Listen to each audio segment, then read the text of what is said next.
And with that, I'm going to hand it over to three of Blizzard's awesome experience makers, Johnny Ebert, Richard Koo, and Justin Clinshew.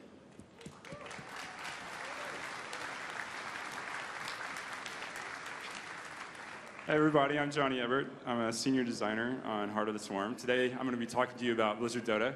So we've seen a lot of really cool stuff so far. And we're going to show you how we combined it all to make Blizzard Dota. So those of you who've had a chance to play it out on the show floor may have noticed that the Blizzard Dota we're showing this year is entirely different than the Blizzard Dota we showed last year. And there's a very good reason for that. We really liked what we had last year, but we sat down and we're like, have we really questioned some of the assumptions about the genre? Because we're all huge fans of it, and we're like, well, it's perfect. Let's just make it. But we're like, well, is there anything we can improve? Because that's what we're about at Blizzard. So we decided we wanted to attack it from 5 different angles. And those of you who have followed our design philosophy over the years will see a lot of Blizzard's core design values listed behind me. So let's start with fixing the fantasy. The fantasy is a very compelling one. I'm going to play a hero that joins this massive battle. I'm going to push the battle line forward. I'm going to see another hero. We're going to have this epic duel. It's going to be a major tipping point. It's going to be so awesome. Then you get in the game. And the fantasy, the optimal way to play is the exact opposite of the fantasy. You're supposed to hide under your tower. So you'll start attacking minions aggressively, and people will be like, no, you idiot. You run back and forth. And then when that right moment hits, you get the last hit in. And then you stay right under your tower, so you lure the people out of position, and someone can come down for the gank. It's cool. We all love playing it, but it's not very intuitive. So we thought, is there anything we could do to improve that? So we decided we wanted to attack this in a couple ways. First, we wanted to reward early aggression. And we've done that in a couple of ways. Towers are much softer targets than they are in traditional Dota games. So you can actually kill a tower fairly early and get a big bonus for your team. You'll also notice that bar right under the tower. That's the ammunition. We've given towers a limited amount of ammunition, and it slowly regenerates over time. So if you need to use your tower for some protection, and then you push the battle line away for a while, it'll regenerate. But if you do like Stitches is doing here in this video, if you lean on your tower too much, you're going to see, first the minions are doing a lot of damage to the tower, but you also see it's about to run out of ammunition, so it'll actually power down. So now Stitches is in a lot of trouble. Not only is he going to have to run off and not get killed, he's lost a tower very early in the game, and that's going to give the other team a very large advantage. The other thing we wanted to do is we wanted to make the fighting along the battle line more intuitive. So I talked earlier about last hitting. We actually played a couple of games with no last hitting at all, and something was definitely missing. So we asked ourselves, what do we like about last hitting? Well, first, it adds a lot of tension. You're having to time something. You're kind of sitting on the edge of your seat. You're kind of running in and out.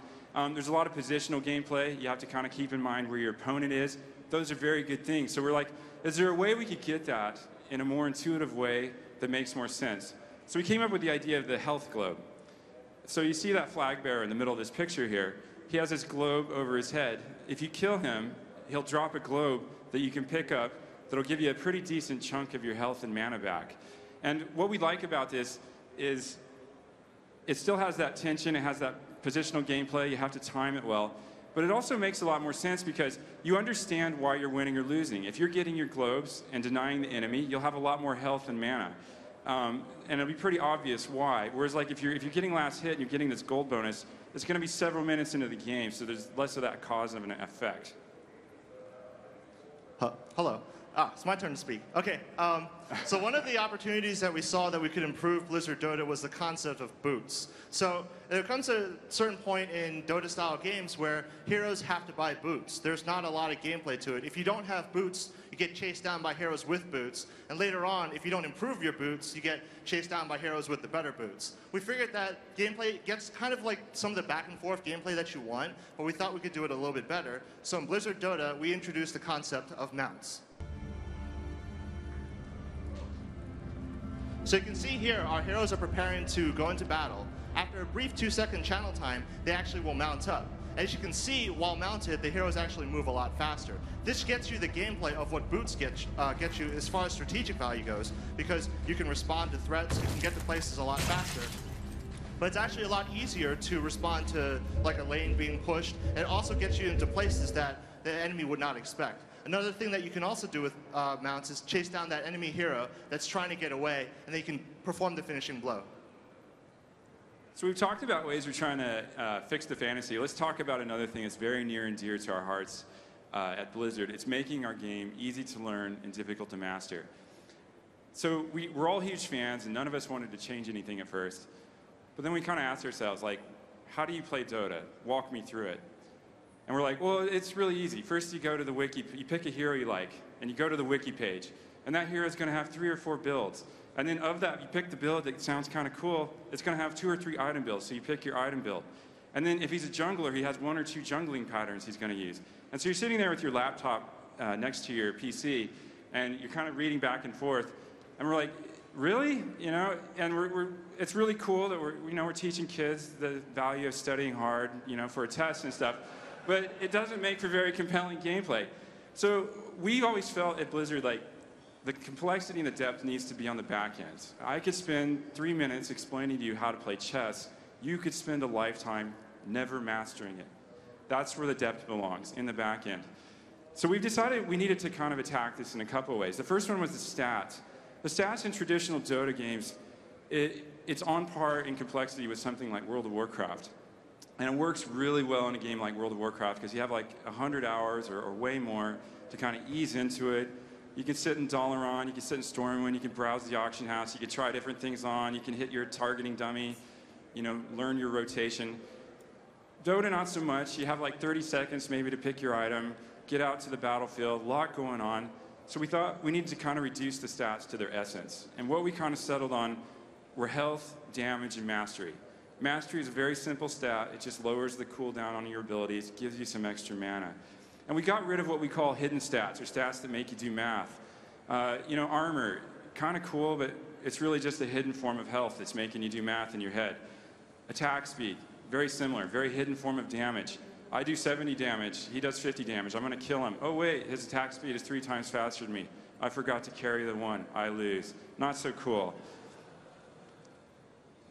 So we decided to also do another overhaul on a major system, which is items. And as Johnny was talking about earlier, I mean, this system works really well for the kind of game that Dota style is trying to make. But after a while, it's gotten a little bit complicated because now you have to have tabs to sort of navigate through, like the type of item that you want to find, and then you have to memorize that. Like, if I have this axe and I have this sword and I spend some money, I get this really cool axe sword, but it's something that you're going to have to learn over time. So for Blizzard Dota, we decided to explore a simpler direction. So what we did for Blizzard Dota is that we actually simplified the number of items so that they can all be displayed on a single page. And then, as you can see in the screenshot, we actually list out what all the items do, so it's very easy to find what you want. With the items that we have left over, we felt that they offered the most gameplay, and we've also gotten rid of the concept of recipes. Instead of just simply getting this item and spending money to get what you want, you just click on the item, and if you have enough money, and if it's an item that you can upgrade, you just spend money, and now you have a better version of the item. The next thing that we wanted to talk about as far as remaking Blizzard Dota was approaching our hero design a little differently so that we can offer you guys a more epic hero list.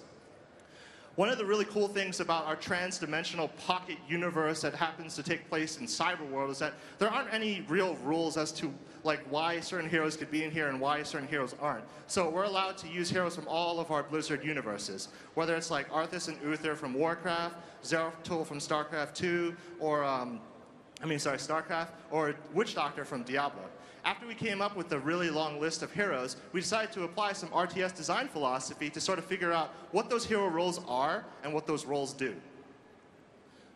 The first of those hero roles is actually the tank. Now these guys are like the beefcake, frontline warriors. They've got a lot of health. They have really strong self-sustaining abilities. Like Stitches can devour on a minion and heal himself while dealing damage to the minion. These guys play very sticky because they have very strong crowd control abilities and they have a lot of HP, and they generally have some good AoE abilities. So if you let them hang around in your line too much, they're just going to wear you down. The second class is actually the DPS class. Now these guys are designed for assassination and for ganking. They have the highest burst damage out of all the heroes in the entire game, and they also have really strong positioning skills, so they can really put the hurt on the enemy if they get into the right spot at the right time. However, they are very, very squishy. meaning that if they get focused down, they just drop like flies. So they really rely on the tank to sort of provide that frontline defense so that they can really put the hurt on. The third type of class is actually support. As the name implies, these guys offer a lot of support for all of the heroes on the battlefield. They dispense out invaluable buffs and healing that really help a team maintain its tempo. One of the really cool things about support heroes is that when we changed around our game system so that we removed last hit, support heroes no longer were penalized for playing passively in the lane because that's sort of what they do. They need to sort of stick and move throughout and provide healing where it's necessary. But they're not getting, they're actually getting all the money for just participating in the battle. And it sort of like feeds into our concept of having like more team play oriented gameplay that Johnny will talk about later. The final hero class that we felt that we needed for Blizzard Dota kind of like just made sense when we were designing it, and that's the concept of a siege hero. So at the end of the day, like Dota is a game about destroying the enemy base. Why not have a hero that's just completely dedicated to destroying the enemy base? A lot of these siege heroes, actually all the siege heroes, have abilities that outrange towers, and if left unchecked, a single siege hero can push a lane from the beginning all the way to the end. So it really puts the pressure on the enemy to respond quickly or they're going to lose. We really feel like this is a fun, like sort of heroic opportunity for people that want to play that way. So I've talked a little bit about siege heroes. Let's see one in action. This is Warfield is actually sieging up, and now you can see his auto attack is actually outranging the tower. As the minions come in close, he's going to drop a bunch of mines and lay down a bunch of suppressive firepower that do a lot of very low DPS, but it's AoE effect, so it's great against minions. As you can see here, like, you know, Warfield's minions are actually coming up, but Warfield actually didn't really need it. He can actually take out this tower all by himself.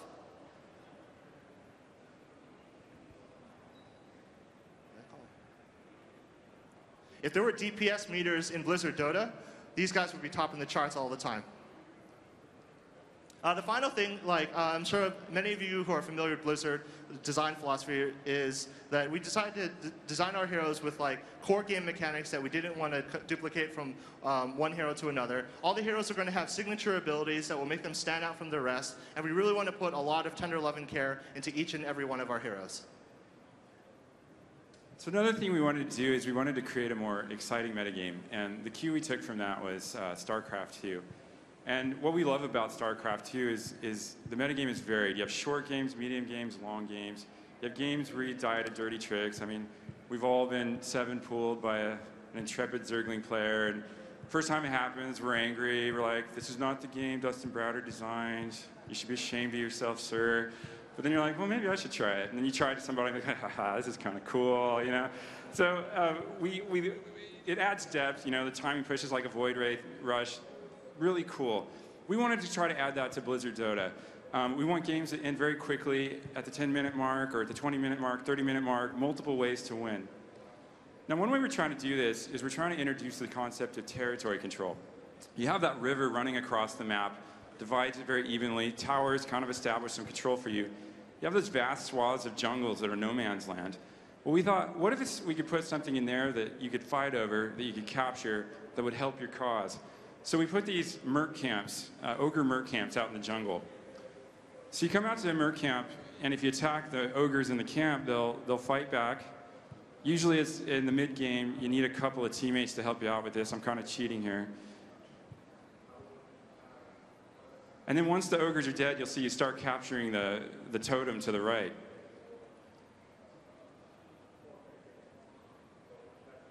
And then once the totem's captured, you see the ogres are very impressed with your fighting prowess. They're going to join your cause.